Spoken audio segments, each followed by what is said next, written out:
Chinese बहू। Chinese बहू हमारी याद तो है ना आपको? भूले तो नहीं ना? हाँ भाई, थोड़ी देर में ही सही, लेकिन चाइनीज बहू की कहानी आ ही गई। क्या हो रहा है ये देश में? चाइना ने तो आतंक ही मचा रखा है। अरे क्या हो गया? क्यों चाइना को कोसता रहता है? भूल मत, तेरी ससुराल चाइना की ही है। हाँ माँ, पर ये देखना, लड़ाई झगड़े, ये बीमारी, ऊपर से ये देश कितना चालाक है। अंदर न जाने क्या क्या करता रहता है। तभी अंदर से बहू की चिल्लाने की आवाज आती है। अरे क्या हो गया बहू, क्यों चिल्ला रही है? माँ जी, ये देखिए, ये रूस ने यूक्रेन की हालत क्या कर दी है। ऊपर से चाइना में 2 बड़ा लॉकडाउन लग गया है। माँ जी, अब क्या किया जाए? अरे तो तुम लोगों को क्या परेशानी हो रही है, मैं तो यही नहीं समझ पा रही हूँ। वो क्या है ना माँ, हम लोग चाइना जाने की सोच रहे थे। सांगसू के भाई की शादी है। तो क्या? अरे कौन सा उन लोगों के यहाँ भाई घोड़ी चढ़ता है जो बहन काजल लगाकर नेक लगी? माँ जी, उसकी आंखें बहुत छोटी छोटी है, उसमें या तो पुतली रह सकती है या काजल। साले की पुतली निकाल कर काजल लगा दो, अंधा कहीं का। क्या क्या बोला तुम मेरे भाई के बारे में? अरे नहीं नहीं बहू, वो तो बोल रहा था कि तुझे नेग मिल जाएगा। हाँ, बहन है ना तो उसकी। नहीं नहीं माँ जी, मैं सब समझती, ये मेरे भाई का मजाक बनाते रहती। कितना सीधा है मेरा भाई, बिल्कुल छिपकली जैसा। नहीं नहीं बहू, सीधा गाय जैसा होता है। सही पकड़े हैं माँ जी। हाँ, तो मेरे भाई की शादी है, मैं चाइना जरूर जाऊंगी। तभी एक पड़ोसन आ जाती है। अरे नहीं नहीं बहू, तू कहीं ना जा, हम लोगों का मन कैसे लगेगा तेरे बिना। ले बहू, तेरे भाई के लिए ये शॉल रख ले, हमारी तरफ से गिफ्ट कर देना। अरे सब कितने अच्छे हैं। मेरी चाइनीज बहू को कितने प्यार से तुम लोगों ने एक्सेप्ट कर लिया। सच में बड़ी भाग्यशाली हूँ मैं। कैसी बात कर रही है? ये तो हम लोगों के देश की एक खूबसूरती है कि हर किसी को दिल से अपना लेते हैं, बस वो भी दिल से हमें अपना समझे। कैसी बात कर रही हैं आंटी जी? मेरे लिए आप सब सासू माँ जैसी ही हैं। मुझे भारत बहुत अच्छा लगता है, ये सबसे अच्छा देश है। मेरा भारत महान।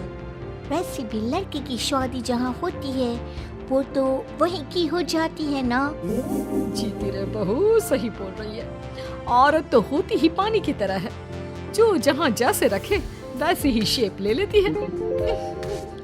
आंटी जी, ये थोड़ा सा ज्यादा हो गया, समझ नहीं आया।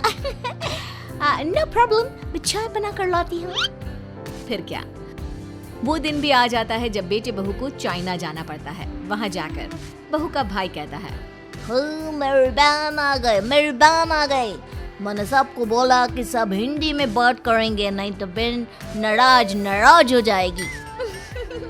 थैंक्स बॉय, हिंदी मेरी भाषा है। अब मुझे उसमें बात करना अच्छा लगता है। आपने जीजा जी से मिलो। ओ बहन, तुम अंदर चलो। सभी बहू को अंदर लेकर चले जाते हैं, लेकिन सांगसू का पति, वो तो बेचारा चाइना के ससुराल के आंगन में अकेला खड़ा रहता है। काफी देर तक जब कोई उसे नहीं पूछता तो वो माँ को घर पर फोन करता है। हाँ बेटा, पहुँच गए ना कुशल मंगल? हाँ माँ, लेकिन सांगसू पता नहीं कहाँ है। वो तो अंदर गई है, तब से बाहर आई ही नहीं। अरे कैसी बात कर रहा है? तो तू अंदर चला जा, तू बाहर क्यों है? अरे दामाद है तू वहाँ का, उन लोगों ने तुझे बिठाया, चाय पानी कुछ नहीं पूछा? नहीं ना माँ। तभी सामने से सांगसू आती है। क्यों आप अभी तक तैयार नहीं हुए? और ये बैग लेकर क्यों कमरे से बाहर आए? इसे वहीं रख देते। कमरा? कौन सा कमरा? अरे कैसी बात कर रही हो? जब से तुम अंदर गई हो मैं बाहर ही तो खड़ा हूँ। बहू को बहुत हैरानी होती है और गुस्सा भी आता है। तभी उसका भाई और माँ आ जाते हैं। और सांगसू, अंदर खाना लग गया है। पहले ये बताओ कि मेरे पति को किसी ने खाना या पानी क्यों नहीं पूछा? वो भारत से ससुराल पहली बार आया है, वो भी मेरे कहने पर। उनकी इज्जत क्यों नहीं की?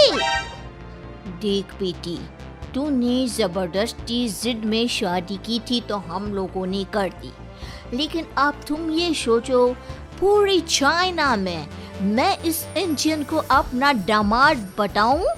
So sorry। हाँ संगसू, और तुम भी चुप रहना, नहीं तो वो लोग मेरी शादी तोड़ देंगे। ओह, ऐसी बात है। कोई बात नहीं, मैं बाहर होटल में रह लेता हूँ, तुम वही करो जो ये लोग चाहते हैं। कैसी बात कर रहे हो? शादी के बाद पति जैसा भी हो, जो भी हो, पति होता है। वैसे भी तुम्हारे पूरे परिवार ने, सबने बिना सोचे मेरा साथ दिया, मुझे एक्सेप्ट किया, प्यार किया। मैं अपने देश में आपको अकेला कैसे छोड़ सकती हूँ? ये हिंदी फिल्म का ड्रामा बंद करो, मैं अभी अब बर्दाश्त नहीं करूँगी। चुपचाप अंदर चलो, नहीं तो ये शादी वादी यहीं खत्म करके इसे अकेले ही इंडिया जाना पड़ेगा। कैसी बात कर रही हो माँ? ये मेरे पति हैं। है नहीं था, हम लोगों ने यहाँ वकील को बुला लिया है, जिसके बाद अब तेरा तलाक करा के हम यहाँ के चाइनीज लड़के से तेरी शादी करा देंगे। अरे कैसी बात कर रहे हो? हम तो यहाँ तुम्हारी शादी के लिए आए थे। नहीं नहीं, मैं सांगसू के बिना नहीं रह सकता हूँ। हाई वोल्टेज ड्रामा होने के बाद से ही सारा माहौल खराब हो जाता है कि तभी एक लड़की आती है। मैंने सारा इंतजाम कर दिया है, सांगसू की शादी का मंडप परसों लग जाएगा, तब तक इसके पति को कमरे में बंद कर देते हैं। सभी सांगसू के पति का हाथ बांधकर उसे कमरे में बंद कर देते हैं। ये क्या कानूनी है? आप लोग मेरे पति के साथ ऐसा नहीं कर सकते हैं। मैं किसी से शादी नहीं करूंगी, ये साफ बात है। पहले मैं अपनी शादी करूं, फिर तेरी भी शादी करवा दूंगा।